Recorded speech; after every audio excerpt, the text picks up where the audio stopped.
Media map news channel में आपका हार्दिक अभिनंदन एवं स्वागत है। आज हम ऐसे विषय पे यहाँ बैठे हैं, हमारे उपराष्ट्रपति जगदीप धनखड़ जी का दिन भर संसद चलना और रात में अचानक इस्तीफा पूरे देश को हिला के रख दिया है। इस बारे में हम विचार जानना चाहेंगे। हमारे शिवाजी सरकार वरिष्ठ पत्रकार और राजनीतिक विश्लेषक हैं, जो हमारे स्टूडियो में उपस्थित हैं। मैं उनसे आग्रह करूँगा कि इस पर अपना विचार रखें।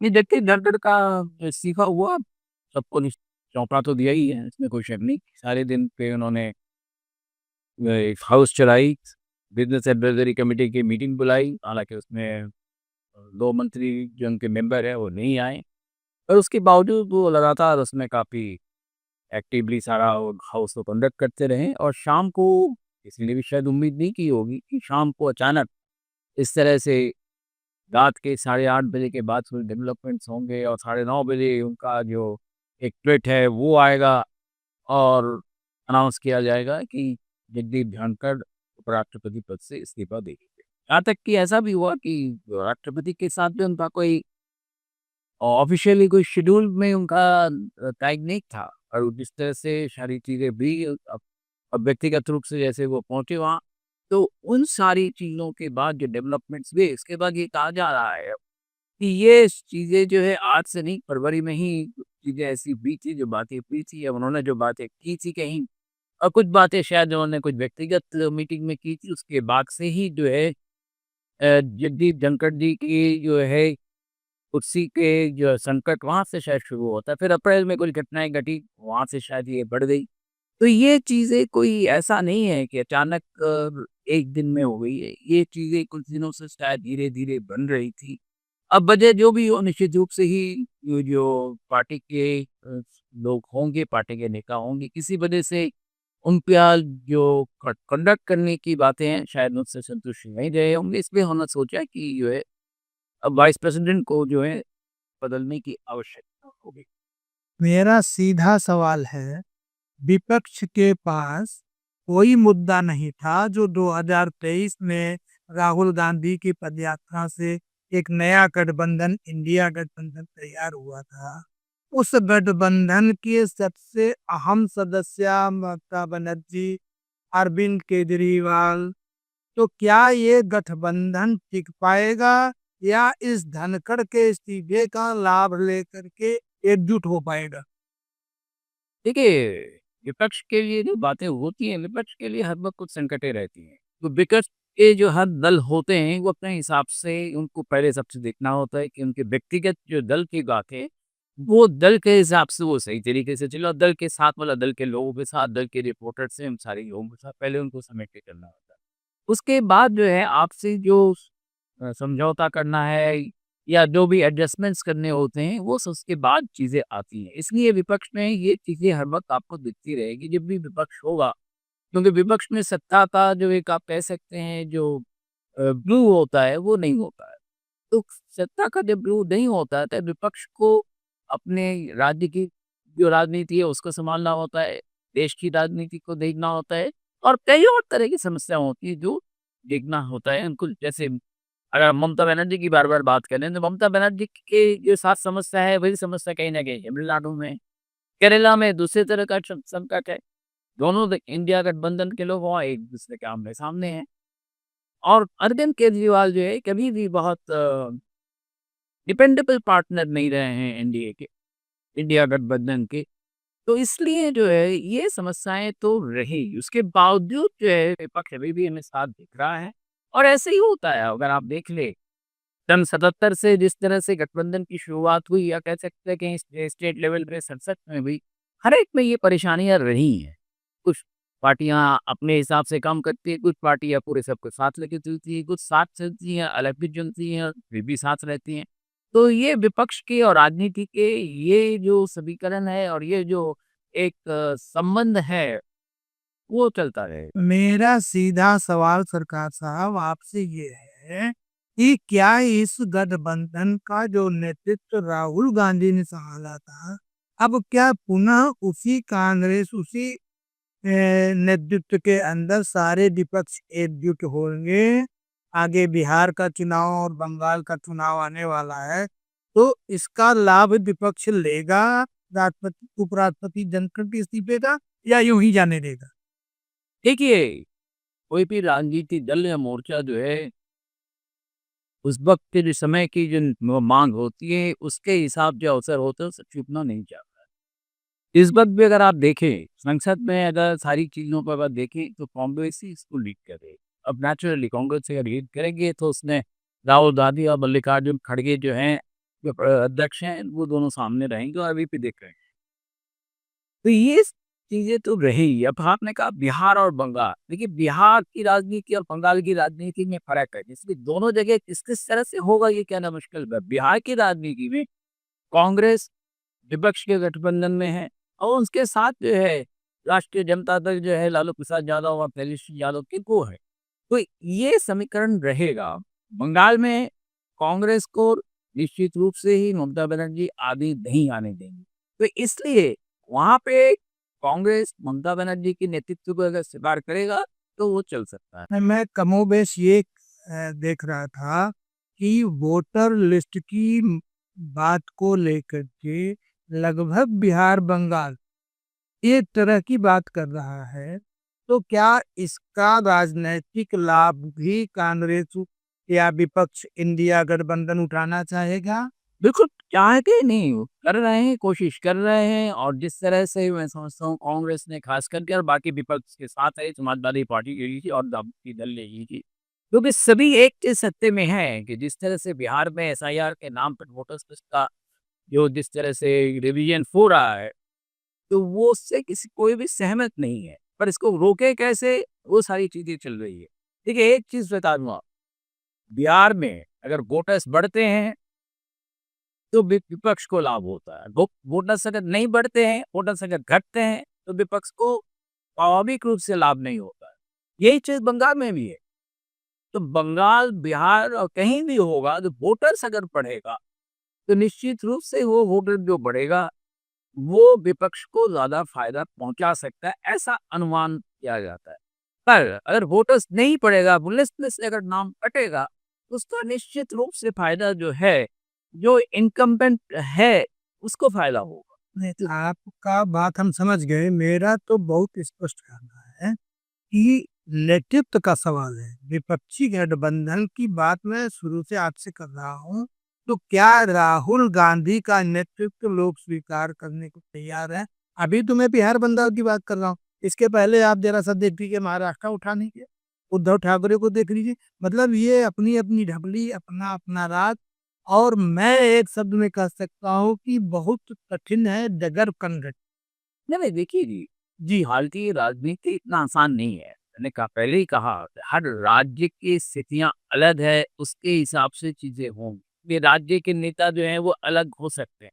पर अगर फिर भी अब अगर देखें कहीं भी, चाहे महाराष्ट्र ले लीजिए, चाहे हिमाचल ले लीजिए, चाहे हरियाणा ले लीजिए, एक ध्रुव जो है वो कांग्रेस के पास रहता है। वो कितना कहाँ सशक्त होगा और नहीं होगा, तो कांग्रेस को भी एडजस्टमेंट करके चलना पड़ेगा। ये नहीं हो सकता है कि जो एक राज्य में है, बिल्कुल वही प्रिस्क्रिप्शन दूसरे राज्य में लागू हो। कि ये एक राजनीतिक जो आप कह सकते हैं, जो चुनाव का जो सिस्टम है, हर चुनाव के जो सोशल है, पॉलिटिकल है और कई एस्पेक्ट्स जो हैं वो हर राज्य में अलग-अलग होते हैं। तो इसके हिसाब से पूरी ऑपोज़िशन को उस हिसाब से अगर वो साथ रहना चाहते हैं, हालाँकि अभी दिख रहा है कि सब साथ रहने की कोशिश में हैं और ये कोशिश अगर आगे रही तो उनको ये देखना पड़ेगा कि राज्यों के हिसाब से और केंद्र के हिसाब से वो किस-किस तरह से साथ हो सकते हैं। देखिए, जब राज्यों का चुनाव होगा तो निश्चित रूप से राज्य की जो अपनी चीज़ें हैं, जो बिहार की बात है, तो बिहार की राजनीति की अपनी जो बातें हैं राज्य जाति विहीन जाति है, वहाँ के अर्थशास्त्र है, वहाँ के पॉलिटिकल जो बाकी अलग-अलग कुनबे हैं, उन सबको साथ लेके कैसे चलना होगा, वो निश्चित रूप से महाराष्ट्र या बंगाल से अलग होगा।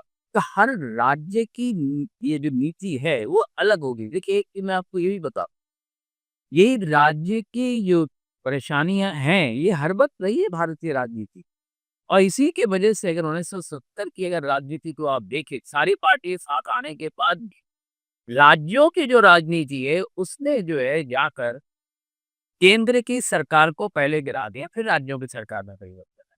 तो ये राज्य और केंद्र का जो एक संबंध है, उसमें जो एक कॉम्प्लेक्सिटी है और राज्यों का कई जगह वर्चस्व ज़्यादा हो जाता है, इसको दे रख के अगर कोई भी राजनीतिक दल नहीं चलेगा, तो भारतीय राजनीति में आगे नहीं बढ़ सकता।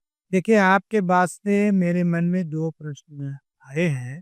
पहला कि केंद्र में मजबूत विपक्ष हो, इसके लिए सब लोग एक हों और राज्य में जब आए, तो राज्य की बात करने लगे। जैसे हमारे चंद्रबाबू नायडू साहब, मैं कहता हूँ कि भाजपा बहुत मजबूत है, लगभग सारे प्रदेशों में उसकी सरकार है, लेकिन आज एक चंद्रबाबू नायडू के समर्थन से केंद्र में सरकार चल रही है, तो क्या चंद्रबाबू नायडू भी अपना लाभ उनसे लेते रहते हैं? देखिए, अभी बातचीत दूसरी चल रही, डेक्कन क्रॉनिकल की आधी खबर कि चंद्रबाबू नायडू ने भाजपा से बात की है और भाजपा की तरफ से कहा भी गया है कि लोकसभा का स्पीकर का जो पोस्ट है, वो शायद तेलुगु देशम पार्टी को दी गई। तो आप समझ सकते हैं कि कहाँ राज्य राज्य की जो मैं बात कर रहा था, कहाँ राज्य ज़्यादा हावी हो जाए या कहाँ केंद्र हावी हो, ये एक बहुत आसान सवाल नहीं है, ये कॉम्प्लेक्स प्रश्न है और जिसको जैसे जहाँ मौका आएगा उसको वो दिखाने की कोशिश करेगा। अब सवाल इसके दूसरा भी हो सकता है, क्या जो बदली हुई परिस्थिति है, उसमें क्या तेलुगु देशम पार्टी को जो वाइस प्रेसिडेंट का पद खाली हुआ वो दिया जा सकता है? तो ये चीज़ें जो है कई तरीके से चलती है। तो इसलिए आज की तारीख में ये कहना मुश्किल है कि कहाँ राज्य हावी होगा, कहाँ केंद्र हावी होगा। दोनों ही जगह समीकरण जो है बदल रहे हैं, समीकरण में बदलाव दिख रहे हैं। वोटर्स का छुपाव में भी कहीं न कहीं बदलाव दिख रहा है। इन सारी चीज़ों का प्रभाव जो है, जो विपक्ष की राजनीति है, उस पे पड़ना है स्वाभाविक है और विपक्ष की राजनीति में हम ये देखेंगे कि इन सारी चीज़ों के साथ-साथ विपक्ष कैसे साथ रहेगा, ये देखने की ज़रूरत है। पर कोशिश ये है कि विपक्ष को अपना साथ रहें। कितना कहाँ रह पाएँगे, नहीं पाएँगे, वो समय बताएगा। जी, सरकार साहब, आपके बात से जो मैं समझ पा रहा हूँ, एक आप वरिष्ठ राजनीतिक विश्लेषक रहे हैं और अभी आपने बहुत अच्छा अपना विचार यहाँ दिया है। मैं एक सिर्फ लाइन में सबक करना चाहता हूँ कि क्या भाजपा के मजबूत किले को विपक्ष ढहा पाएगा? देखिए, विपक्ष की कोशिश यही है कि वो उनको भी पता है कि अगर वो किला नहीं ढहेगा, तो आगे नहीं बढ़ पाएँगे। और किला ढहाने की उनकी ज़िंदगी हर जगह, हर राज्य में जो भी ये दल है, समाजवादी पार्टी है तो वहाँ उत्तर प्रदेश में कोशिश में, जी, जी। स्टालिन है तो तमिलनाडु में कोशिश है। पिनराई विजयन की समस्या है कि वो साथ रहते हुए भी अलग-अलग चुनाव लड़ेंगे तो क्या होगा? चुनाव लड़ने के बाद वो कैसे साथ आएँगे?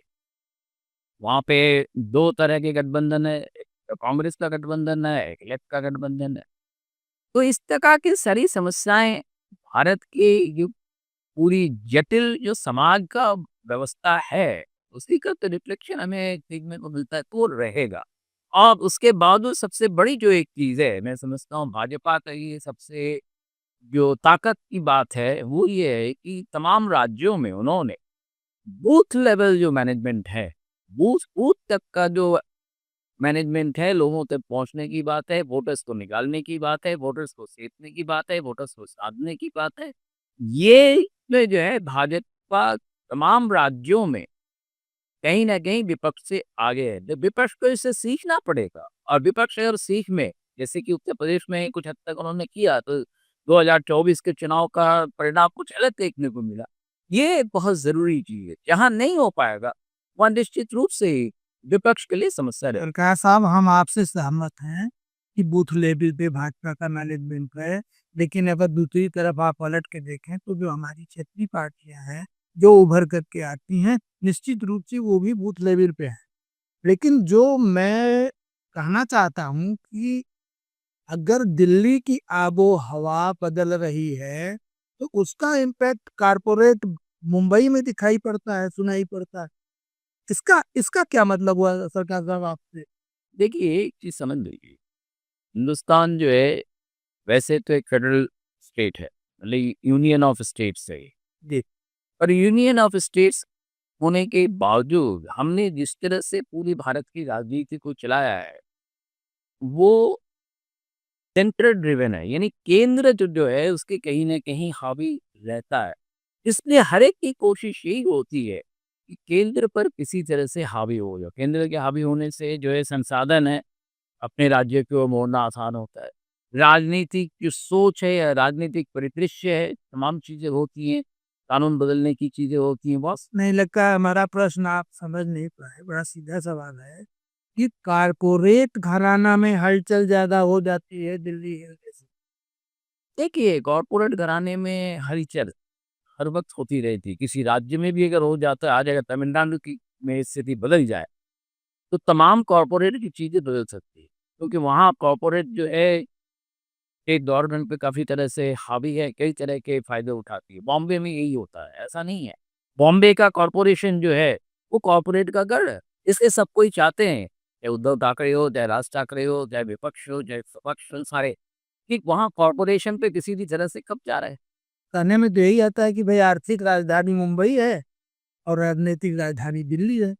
मतलब क्या ये 2 ध्रुव ऐसे चल रहे हैं? जैसे एक ज़माने में ये होता था, आर्थिक राजधानी और कॉर्पोरेट राजधानी अलग होती थी और राजनीतिक राजधानी अलग होती थी। अब कॉर्पोरेट ने पिछले कई दशकों से इस तरह से वो काम करना शुरू कर दिए। इनकी बॉम्बे और दिल्ली का जो फ़ासला है, वो करीब-करीब ख़त्म हो गया।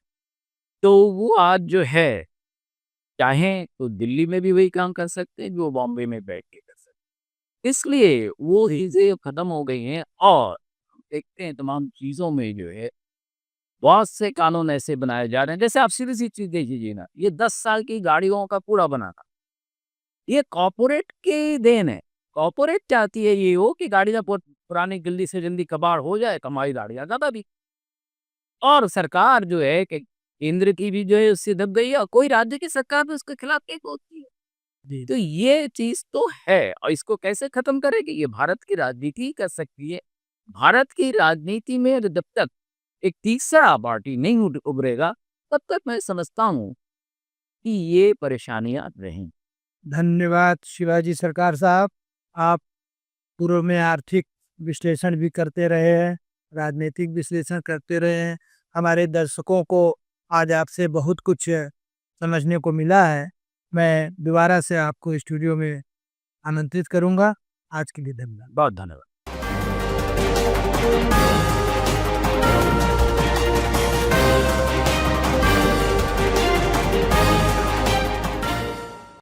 आप लोगों से दर्शकों से बताना चाहता हूँ कि अभी हम लोग शिवाजी सरकार को सुन रहे थे, राष्ट्रपति उपराष्ट्रपति धनखड़ के इस्तीफे पर और जिस पे पूरा देश सन्न रह गया था। उसी वार्ता के क्रम को आगे बढ़ाते हुए मीडिया गुरु प्रोफेसर प्रदीप जी से मैं आपको रूबरू कराता हूँ कि क्या इंडिया गठबंधन रुक पाएगा या टिक पाएगा या नहीं?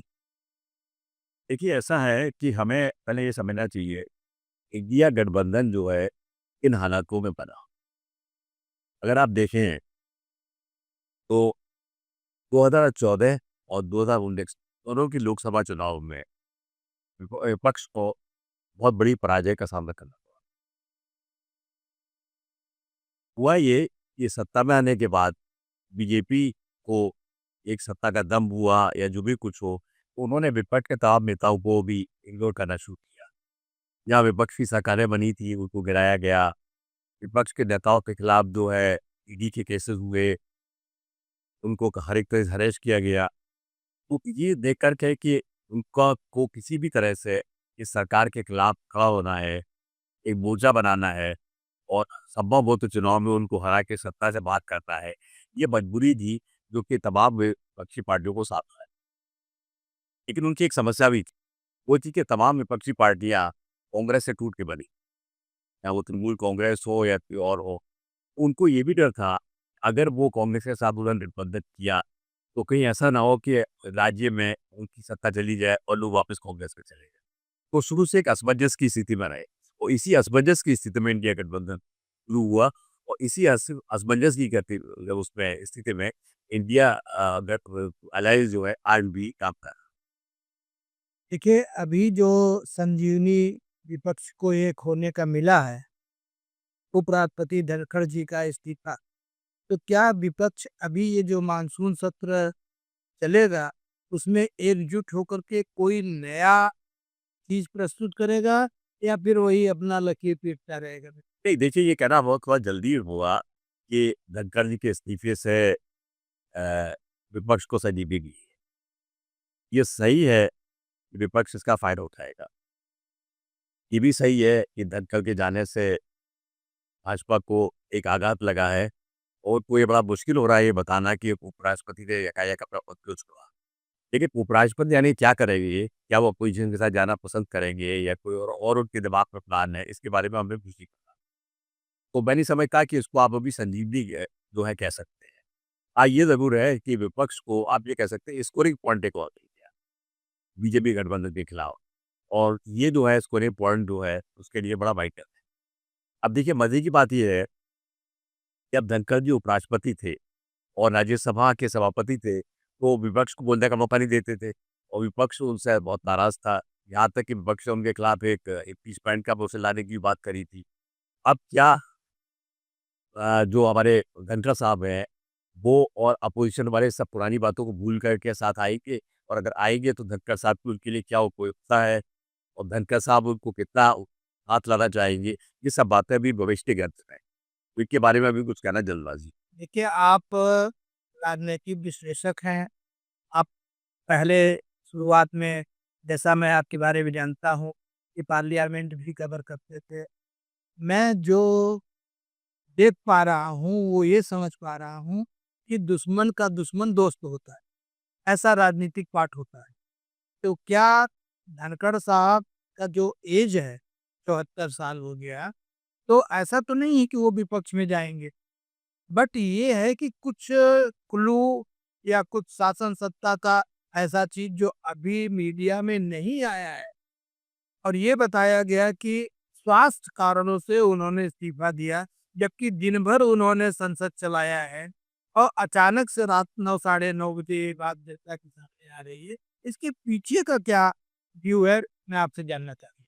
जी, देखिए एक बात तो ये आप समझिए कि सत्ता की राजनीति में उम्र का कोई मतलब शायद आपको नहीं याद होगा, इंदिरा गांधी के सचिव एलेक्जेंडर साहब ने 82 साल की उम्र में पहला इलेक्शन लड़ा।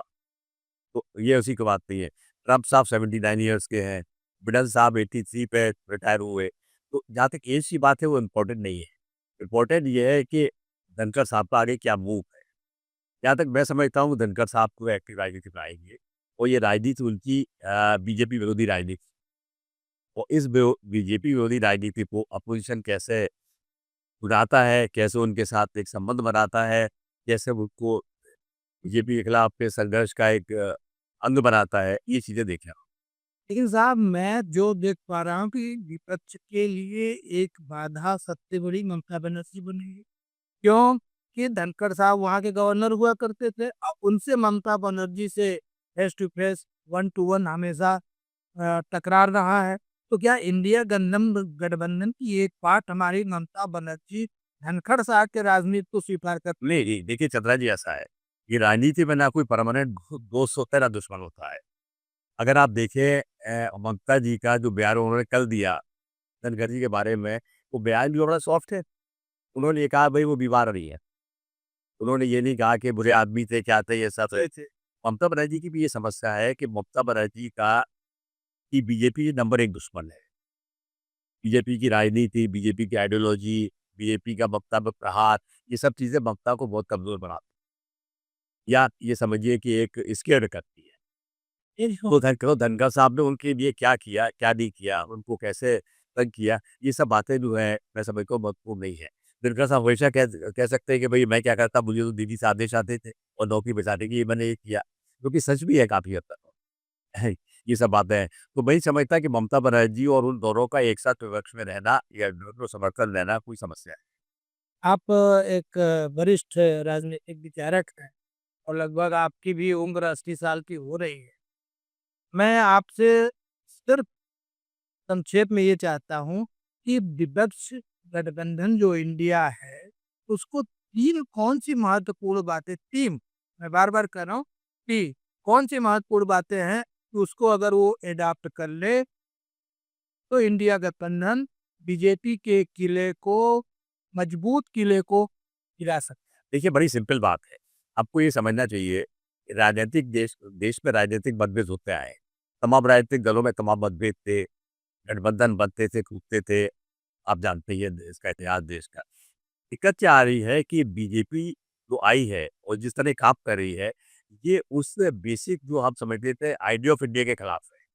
भारत का क्या विचार हो, वो उसकी क्या भूमिका हो, उसका क्या इतिहास हो, वो कैसे करे, ये जो विचारधारा थी, जो कि स्वतंत्रता संग्राम में जनित हुई, जिसको महात्मा गांधी ने पाला-पोसा, जिसको नेहरू जी ने एक प्रैक्टिकल वो दिया, जामा पहनाया प्रशासन में, ये बीजेपी जो भी काम कर रही है, उस विचारधारा का बिल्कुल उल्टा कर, आप समझ सकते हैं इस बात को जो मैं कह रहा हूँ। सेकुलरिज़्म हमारा आदर्श था, आम जनता के लिए कुछ करना हमारा वो था, उद्देश्य था। समाजवाद की तरफ हम लोग बढ़ रहे थे और समाजवाद का मतलब आम आदमी को का सबलीकरण करना था। भाजपा इसकी बिल्कुल उल्टी जा रही है। तो सवाल ये नहीं है कि मतलब ममता बनर्जी कहाँ का है ये। सारे जो राजनीतिक दल हैं, वो भाजपा की इस हिंदुत्ववादी राजनीति के विरोधी हैं। यहाँ तक कि अब आप देखते होंगे कि शिवसेना जो किसी ज़माने में बीजेपी के साथ हिंदुत्व के मुद्दे पर खड़ी थी, वो भी उनके साथ नहीं रही है। शिवसेना भी जो है कांग्रेस के साथ आ गई है, जिससे उसका भयानक राजनीतिक मतभेद था।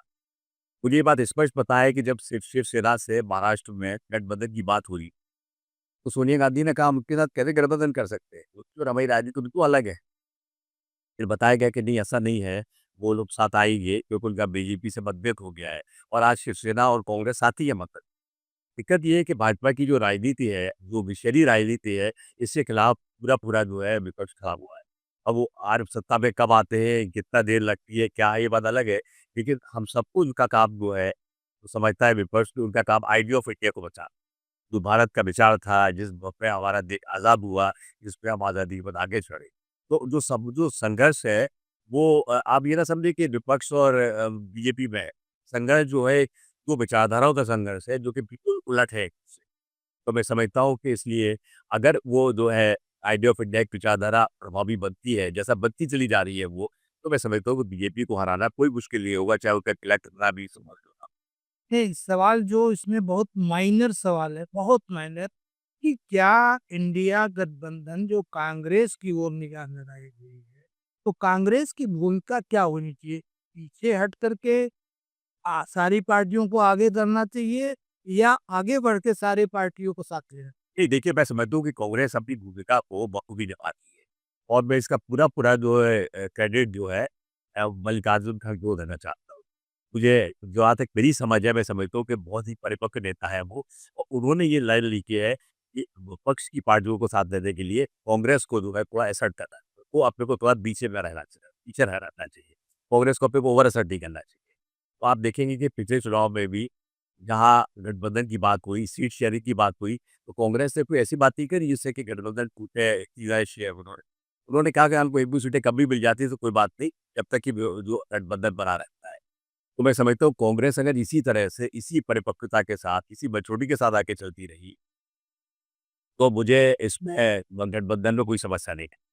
अब देखिए जो आपका जो ये डिबेट है मैं समझता हूँ, ये उस बात से प्रभावित है, केजरीवाल साहब ने कहा है कि वो इंडिया गठबंधन के साथ नहीं। मैं समझता हूँ, लेकिन मैं आपको बताना चाहता हूँ केजरीवाल कभी भी दिल से आइडियोलॉजिकली कांग्रेस के साथ थे ही नहीं। जब वो आए राजनीति उन्होंने शुरू करी, जब वो आए सत्ता में, हम सब जानते थे कि वो किसी न किसी रूप में भाजपा की बी टीम है। उनको भी पूरी तरह से आरएसएस ने जो है आगे बढ़ाया है। हुआ ये कि उनके सत्ता में आने के बाद उनमें और मोदी साहब में हमका टकराव हो गया और टकराव बहुत आगे बढ़ा। तो आम आदमी पार्टी जो है बीजेपी के निशाने पे आ गई। लेकिन मैं समझता हूँ कि आइडियोलॉजिकली जो है अरविंद केजरीवाल कभी भी कांग्रेस के और विपक्षी गठबंधन के साथ नहीं। अब सब जानते हैं कि अगर उन्होंने हरियाणा के चुनाव में अपने उम्मीदवार न खड़े किए होते, तो वहाँ पर कभी भी भाजपा सरकार नहीं आ सकती। तो मेरा आपसे निवेदन है कि केजरीवाल साहब की गठबंधन की को छोड़ने की बात को लेकर के आप ये ना समझें कि गठबंधन जो है वो कमजोर। सर एक बहुत छोटा-सा और क्वेश्चन है कि आगे अभी बिहार का इलेक्शन बंगाल का इलेक्शन हो रहा है। तो क्या गठबंधन अपनी मजबूत स्थिति को पेश कर सकता है? मैं समझता हूँ बिल्कुल कर सकता है। जहाँ तक बिहार का सवाल है, बिहार में कांग्रेस में और लालू प्रसाद यादव की आरजेडी में पूरी तरह सामंजस्य है। और जो छोटे दल है वहाँ पर कम्युनिस्ट पार्टी है और जो तमाम छोटे-मोटे दल हैं, सब लोग साथ आ गए हैं। क्योंकि वो समझते हैं कि ये भाजपा के नेतृत्व वाली नीतीश सरकार जो है उसको हटाना आवश्यक है। तो मुझे लगता है कि बिहार में इंडिया गठबंधन में कोई चीज़ नहीं समस्या थी। बंगाल में क्या होगा ये थोड़ा देखने में समय लगेगा। क्योंकि ममता बनर्जी जी खुद एक बड़ी कुशल राजनीति के हैं, वो हवा पहचानेंगी और उस हिसाब से वो कांग्रेस के साथ, गठबंधन के साथ अपना वो करेंगी। लेकिन एक बात आप निश्चित समझिए कि ममता बनर्जी कोई भी ऐसा काम नहीं करेगी जो किसी भी तरह से बीजेपी को फायदा पहुँचाए। बहुत-बहुत धन्यवाद दर्शकों का। आप हमारे मीडिया गुरु प्रोफेसर प्रदीप कुमार जी को सुन रहे थे और इन्होंने बड़े बेबाकी से अपनी बात आपके सामने रखी है। हम तब तक के लिए आपसे विदा लेते हैं। अगले एपिसोड के लिए मैं इन्हीं महत्वपूर्ण राष्ट्रीय चर्चाओं को लेकर के उपस्थित हूँगा और जैसा कि आप जानते हैं कि हमारा चैनल राष्ट्र निर्माताओं को समर्पित है। जय हिंद। और आप भी कमेंट बॉक्स में जय हिंद लिखना नहीं भूलेंगे, सब्सक्राइब करना नहीं भूलेंगे। धन्यवाद।